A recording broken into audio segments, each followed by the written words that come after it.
ila ni tutafarijiana, lakini yana majonzi endapo mimi na wewe kitabu kikifunuliwa na hatimaye jina likoseka.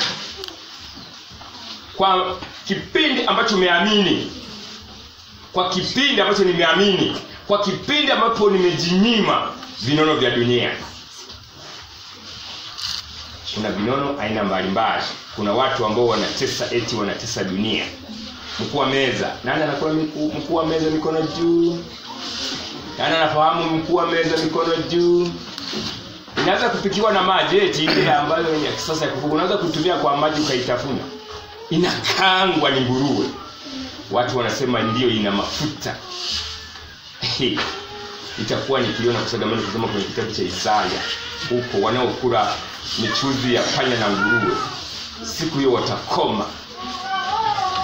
Basi nafikiri kufikia hapo nina maandishi mafupi ambayo nitatembea nayo kidogo na baadaye nailisha. Sitachukua muda mrefu. Wanakwaya wameweza kutoa ujumbe na umekubalika. Ilikuwa ni mbaki tu natoa wito. Basi somo linasema, je, jina lako na jina langu limeandikwaje katika kitabu cha Biblia?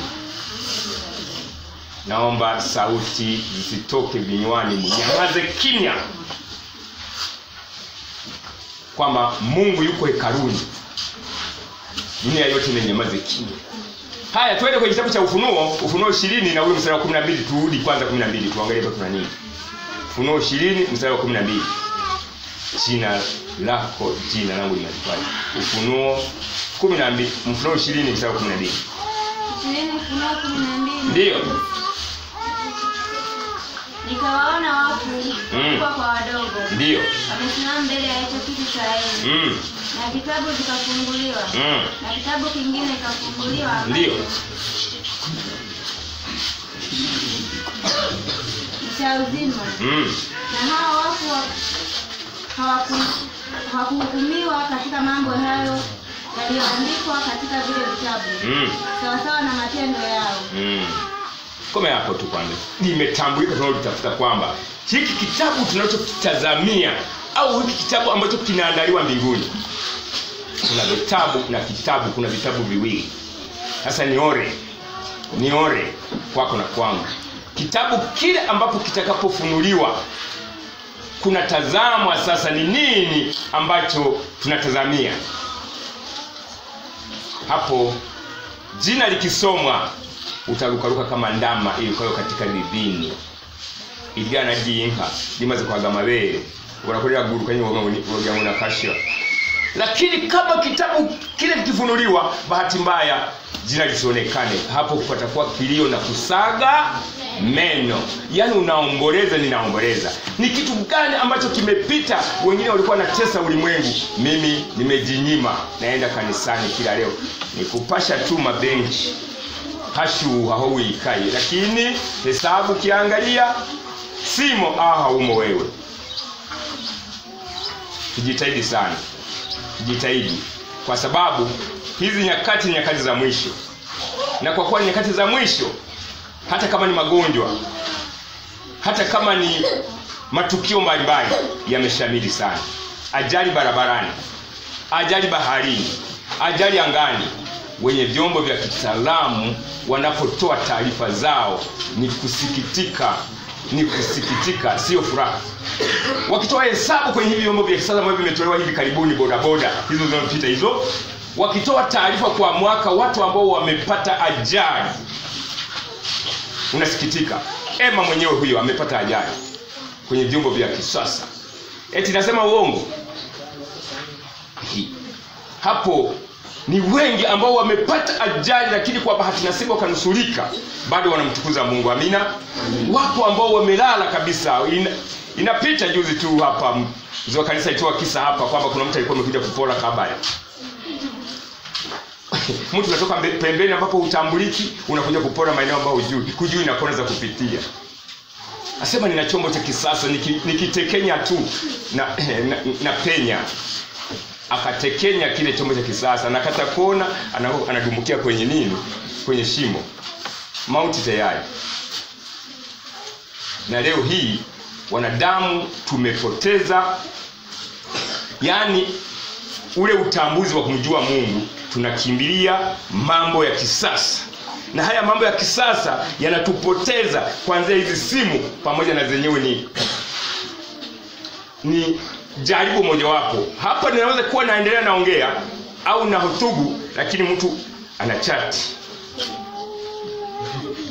anatupa hapa kidogo na mjibu ana chat. Sasa Biblia inasema katika kitabu cha Isaya, kinasema kwamba Isaya 13 na ule mstari wa kuendelea, inasema kwamba anasema kwamba,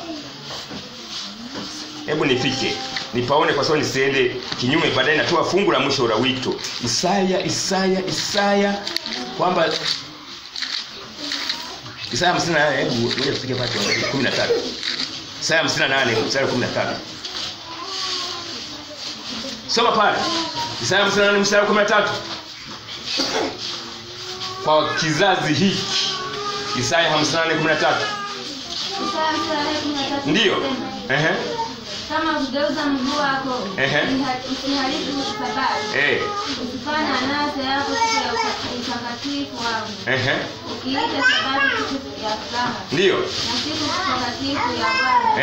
Yenye heshima. Ndio. Usikuza kwa kufanya njia zako mwenyewe. Ndio. Wala kutafuta wa kupendezayo. Wala kusema maneno yako mwenyewe. Ndipo utakapojifurahisha katika Bwana. Ndio. Nami nitakupandisha mahali pa nchi. Ndio. Haya. Nafikiri hapa tumeona kwamba kugeuza mguu, unaweza ukaamua wewe kwa akili yako mwenyewe kwa hapa kugeuza mguu ni kubigeuka hivi na kuanza safari nyingine. Ni pale unapogeuza mawazo siku ya utakatifu, kuanzia machweo jana hadi machweo ya leo. Unageuza mguu wako, unageuza mawazo yako, unaanza kuwazia ya kupendezayo.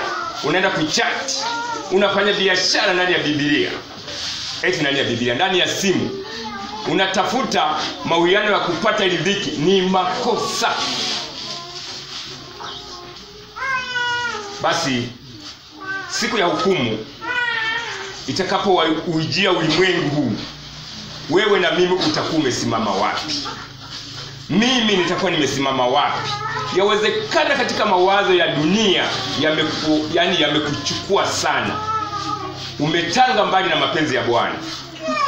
Yale hata mawazo ile ya kusema kwamba leo Mungu amenijalia, amenipa uhai. Ni wangapi walikuwa wanatamani kuifikia siku ya leo? Lakini wengine wako vitandani. Wengine wako mavumbini, wamelala mavumbi. Lakini wewe na mimi Mungu ametupendelea, tunapumua hewa ya Mungu bure. Inatakiwa tumpe sifa gani? Tumshukuru. Amina. Lakini wanadamu wa sasa, kwa kuwa maarifa yameongezeka, wamemwacha Mungu, wamegeukia mambo ya mataifa. Tuangalie kwenye kitabu cha Wathesalonike wa kwanza, ile sura ya 4 na ule mstari wa 16 hadi 17. Pale nitakaribia kutoa wito, nimebaki fungu moja kwa sababu muda wangu umenifunga mkono. Wathesalonike wa kwanza sura ile ya 4 mstari wa 16 hadi 17.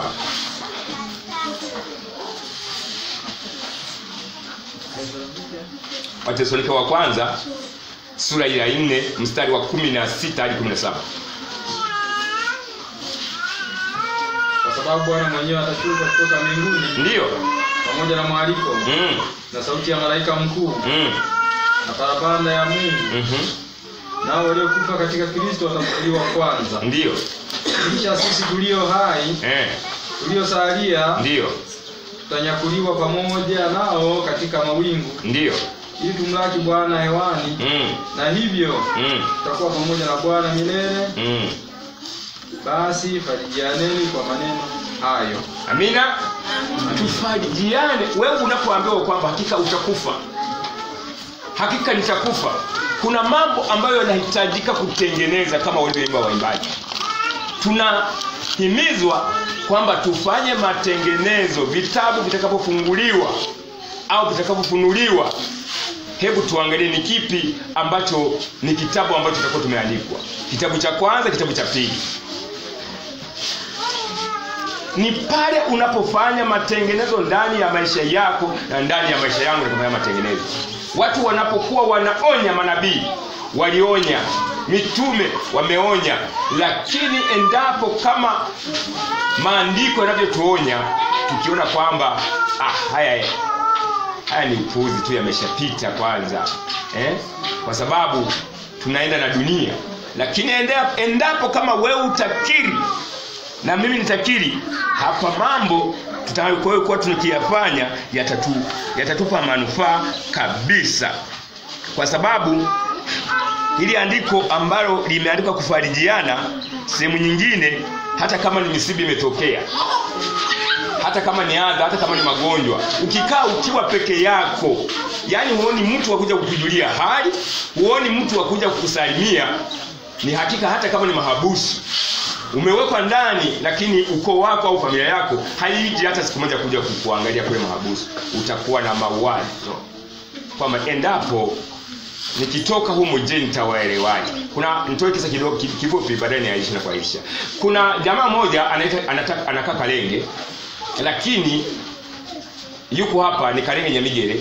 Mtoto wake alikuwa anakaa hapa Nyakanazi, alikuwa na uwezo kweli, lakini siku moja alikuwa ametulia kwenye biashara yake. Sasa baba yake akakamatwa. Alipokamatwa akapelekwa mahabusu, akapelekwa mpaka Biaramulo. Amekaa kule, mtoto kwa kuwa na uwezo anaenda anawaona wale wahusika, anatoa chochote. Lakini baba yule pamoja na kuwa yumo ndani ya mahabusu alifarijika, kwa sababu anaona kuna dalili ya mtu anayekuja kufariji. Kumbe baadaye yule mtoto akawa amefariki, lakini hawakumjulisha kwamba amefariki. Alisubiri hakuna. Hivi kuna nini huko, kulikoni? Mbona sipate hata msaada wote ule? Kumbe mtoto huko alifanya nini? Ashakufa. Wanamtambua anaitwa Timo. Baba yake anaitwa Paulo. Alinaswa huko kwenye game huko, akapelekwa ndani. Tayari sasa unapoona mtu anakuja kukufariji, kuna sehemu fulani ambapo unajengeka. Na mimi nilipokuwa nimelaza mtoto kule karibu tangu mwezi wa kwanza hadi mwezi wa 3, nafikiri nilikuwa naomboleza, nikitembea hata nikipigiwa simu ninaweza nikapokea nikajibu vingine. Lakini baada ya kuona watu wanakuja wananifariji, washiriki pia na watu ambao wasai wanafika pale, nilijisikia safi. Amina. Yani nawashukuru sana kanisa, mlisaidia, na Mtoni walisaidia, na maombi yenu yalijibiwa. Hapo nilifarijika. Sasa na sisi tunaambiwa tufarijike kama tunaenenda katika utaratibu ambao tumeambiwa, ili jina lako lionekane kwenye kitabu cha uzima wa milele. Amina. Fungu la mwisho Ufunuo 20:15. Muda wangu umeisha. Ufunuo 20:15. Nilikuwa na mengi ya kuongea, lakini leo kipindi kimekwenda vingine. Sasa hivi tuna saa 6:15. Ufunuo wala sitakuzia zaidi. 20:15. Nimeanza na dakika 2 saa 6. Ufunuo 20:15. Hamjafika? Mbona nasikia sauti? Hilo ni fungu la mwisho la wito. Linasema, ndio, na iwapo mtu yeyote hakuonekana ameandikwa katika kitabu cha uzima, alitupwa katika lile ziwa la moto. Sawa, nashukuru sana kwamba iwapo umeahidiwa kupata zawadi, na ile zawadi imeandaliwa ni zawadi ya mbinguni au ni zawadi hapa duniani. Hasa wamewatenga kwamba sasa hivi umefikia wakati, umewadia wakati wa kupewa zawadi. Sasa zawadi hapa ni gari la milioni 60, kama mabunge wanavyopata gari milioni 60, anaingia kwenye ukumbi, anaanza kupewa au anatawazwa kuwa bunge. Sasa unafika pale wanasoma majina, kitabu zisimo. Hivi itakuwaje hapo? Ni kujikuda kwenye upaa mpaka na vumbi inatoka. Huyu Kasazi, sijui ni Kasazi, sijui ni nani, alipambana kwenye ubunge, sijui ilikuwa ni ubunge, sijui ilikuwa ni cheo gani. Alimwaga hela, watu wakatafuna. Watu wanamwambia usiwe ni wewe tu. Anachanua, Karadioshe, anakupa ni kichwa la bungurusi na hivi unakula Karadioshe, wewe ndio unapita. Siku akaenda kwa kinyang'anyiro kusoma walishindi, Kasazi akawa mkia. Yana alitoka pale akili imechanganyikiwa. Anasema hii hela yote ambayo nimemwaga.